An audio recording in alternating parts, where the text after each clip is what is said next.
विद्या special में आज हम बात करेंगे छिन्नमस्ता देवी की। तो आइए जानते हैं कौन है छिन्नमस्ता देवी।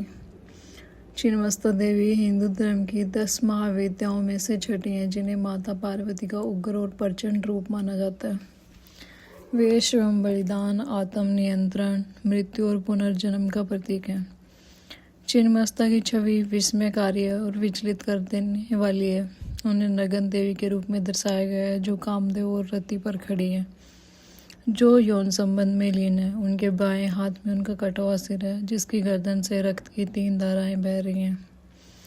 उनके दोनों ओर 2 परिचारिकाएं डाकिनी और वर्णिनी है, जो रक्त की धाराओं से रक्त पी रही है।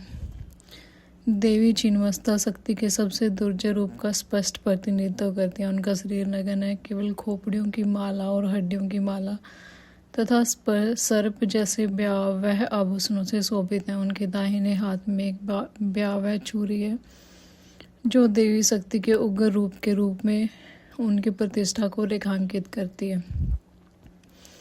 देवी छिन्नमस्ता के नाम का अर्थ और अन्य नाम।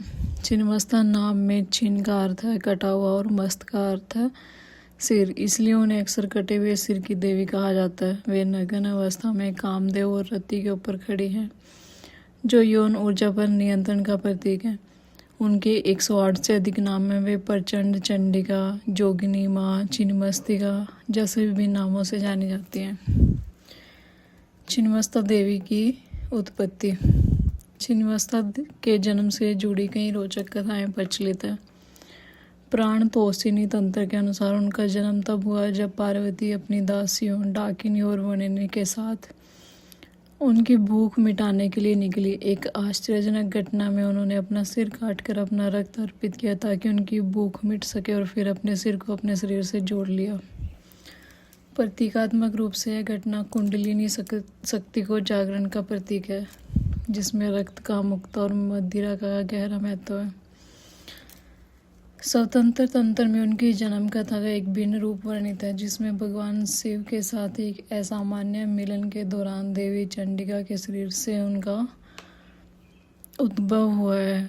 इसके बाद दोनों कथाओं में वे कुंडलिनी शक्ति को जागृत करती हैं। शिव पुराण के अनुसार छिन्नमस्ता का जन्म देवताओं और राक्षसों के बीच हुए एक महान युद्ध से जुड़ा है। राक्षसों की दुर्भावना को विफल करने के लिए पार्वती ने छिन्नमस्ता का रूप धारण किया और उनका रक्त पीकर उन्हें पराजित किया।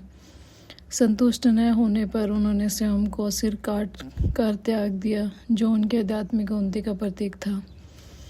एक अन्य कथा के अनुसार छिन्नमस्ता को समुद्र मंथन से जोड़ा जाता है, जब वह दूत राक्षसों से अमृत की रक्षा करने के लिए प्रकट हुई, जिससे यह सुनिश्चित हुआ कि वे नश्वर बन गए।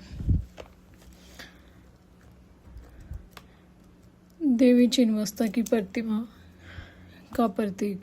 उनके गले में लिपटी सर्प की माला कुंडलिनी शक्ति का प्रतीक है। कामदेव और रति, जो उनके नीचे कामुक आलिंगन में है, उनकी यौन इच्छाओं पर महारत का प्रतीक है। उनका नग्न शरीर भौतिक इच्छाओं के त्याग का प्रतीक है। कटा हुआ सिर अहंकार के त्याग का प्रतीक है, जो निस्वार्थता को दर्शाता है। उनकी तेजस्वी आंखें और बिजली के आकार के बाल पूर्ण चेतना को दर्शाते हैं। वह जिस तलवार का इस्तेमाल करती है, वह विवेक का प्रतीक है। उनकी बाहर निकली हुई जीभ असीम दिव्य शक्ति का प्रतीक है। डाकिनी और वर्णिनी, उनकी परिचिकाओं को ईड़ा और पिंगला नाड़ियों के समान माना जाता है, जबकि कटा हुआ सिर सुषुम्ना नाड़ी केंद्रीय ऊर्जा का प्रतिनिधित्व करती है। कुंडलिनी शक्ति को जागृत करने के लिए यौगिक मार्ग के प्रति समर्पण और छिन्नमस्ता के प्रतीकात्मक अर्थ को समझना आवश्यक है। साधना। यह अत्यंत उग्र देवी है, इसलिए तांत्रिकों द्वारा पूजा की जाती है। आम घरों में इनकी पूजा नहीं की जाती। मूल मंत्र ओम श्रीम ह्रीम क्लीम एम वज्र वैरोचनाय होम होम फट स्वाहा। जय छिन्नमस्ता माता, जय माता दी।